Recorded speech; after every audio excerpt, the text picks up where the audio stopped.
Last week, President Biden went to the United Nations and he announced his capitulation to the Chinese Communist Party. The message was clear from what he did and did not say. In Joe Biden's 30-minute-long monologue on the state of the world, he never once even said the name of the world's greatest threat to peace, stability, and democracy, China. Never said it once. He refused to even say the word China. Nor did he mention Tibet, Hong Kong, Taiwan, or practically any of the victims of Chinese communist aggression.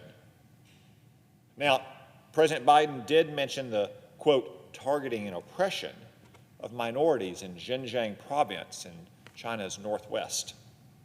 Yet he left mysteriously vague who's responsible for all that targeting and oppression. He blithely lumped in Xinjiang with other abuses occurring around the world as if it's just one area of deep concern among many. But the concentration camps in Xinjiang are not just another problem. They are proof of the most systematic genocide and ethnic cleansing campaign occurring in the world today, perpetrated by one of the most advanced and powerful regimes on earth, personally approved by the Chinese Communist leader Xi Jinping. Leaked documents make it clear that Chairman Xi is responsible for this campaign of genocide and ethnic cleansing. Let me explain how brutal it is. The Chinese Communist Party are sterilizing women in Xinjiang province so they cannot procreate and create more of their ethnic minority. And if they can't do that, then they are being brutally raped by Han Chinese men. That's what's happening in Xinjiang province. In addition to the internment of millions of religious and ethnic minorities. It's not just your run-of-the-mill targeting and oppression. President Biden also referred to China implicitly, since he didn't say the word, on another occasion, a speech when he said that the United States is, quote, not seeking a new Cold War. Of course we're not seeking a war of any kind, cold or hot. That is the last thing the United States would ever want. But still, that's an astonishing assertion, because whether we seek it or not, China has been waging a Cold War on America and our workers and our factories and our militaries and our way of life for decades. The only question is whether we will win or lose. Under President Biden, we're losing. A strong leader, a competent leader, would seek to win this Cold War thrust upon the United States in the manner of those who went before us, facing enemies like Nazi Germany, Imperial Japan, and Soviet Russia. Instead, in the manner of appeasers the world over, President Biden hopes to make peace with China by indulging its aggression, by refusing even to say his name. Now, if you think this is restoring some norm of long-standing provenance, that you don't go to the United Nations General Assembly and speak the name of your adversaries who are committing acts of naked aggression and crimes against humanity, I would point out that Barack Obama repeatedly called out Russia by name in 2014 for its invasion of Ukraine. And let's just say that President Obama was not exactly a cold warrior. Now, as a result, Chairman Xi is issuing imperious orders, and the Biden administration is rushing to fill them like a short-order cook at a diner on a Saturday morning.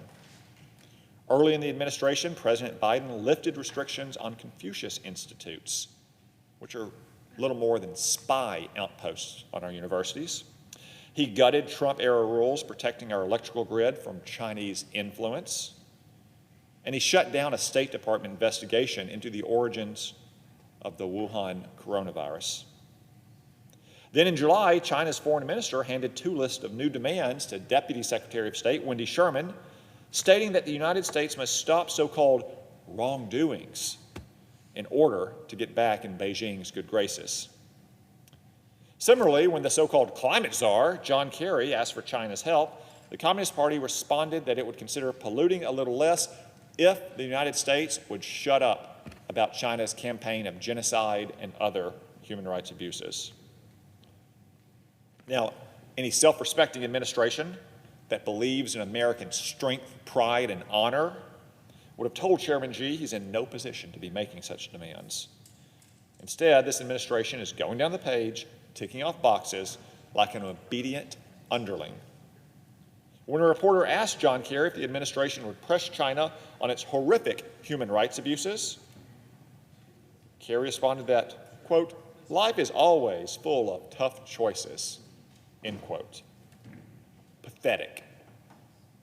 Around the same time, Biden's Commerce Secretary called for robust commercial engagement and to mitigate any potential tensions between the United States and China.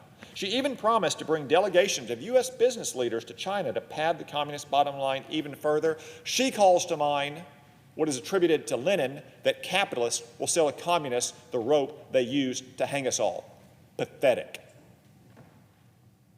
Over the weekend, in its most recent act of pathetic weakness, the Biden Department of Justice surrendered Huawei's criminal CFO and princess, Meng Wanzhou, without punishing her for evading U.S. sanctions. She received a hero's welcome when her plane touched down in China, and not only that, moments after her release, China released 2 innocent Canadians that it had taken hostage to secure Meng's release. So Beijing's hostage-taking worked exactly as planned. Pathetic. All of this self-inflicted humiliation was avoidable. The fact is that China is in no position to deliver ultimatums to us. It's America that ought to be making demands to China. Here's just a few things that would actually pave a path to true reconciliation. First and foremost, we ought to demand that China finally admit what almost everyone knows is certainly true, that the coronavirus pandemic started in a lab in Wuhan. Xi Jinping should then give a groveling televised apology to the world, agree to end all gain-of-function research using deadly pathogens, and pay damages to his victims around the world who have died or suffered because of his regime's incompetence and malevolence. Second, we ought to demand that China agree to rebid the 2022 Winter Olympics until the Chinese regime ends its ethnic cleansing, slave labor, mass murder, mass sterilization, and systematic rape of ethnic and religious minorities. It is too morally tainted to host such a prestigious event. Third, we ought to demand that China end its spree of intellectual property theft. Today, China is responsible for up to 80% of the intellectual property theft committed against the United States, and is the subject of nearly half of all FBI counterintelligence cases for economic espionage. This theft has to stop. Fourth, we should demand that China renounce its imperial ambitions. It must agree to stop the Belt and Road Initiative, disclaim its ambition of conquering Taiwan, abide by its treaty obligations regarding Hong Kong, and end its sinister and provocative military buildup. If these conditions are met, then China will be on the path of making amends for its many crimes. It's up to America to hold China accountable for these crimes. After all, we are the global leader, not China. We don't require China's forgiveness or favor. Our conscience is clean. Our nation is great. We're the nation that threw off the shackles of an empire, settled a continent, saved a world, and then saved it again and again. The United States has been the greatest enemy of tyranny the world over. We do not cower before tyrants. We look them in the eye and we call them by their true name and tell them what they really are: evil. President Biden ought to remember that the next time he speaks to the world on behalf of the American people. Mr. President, I yield the floor.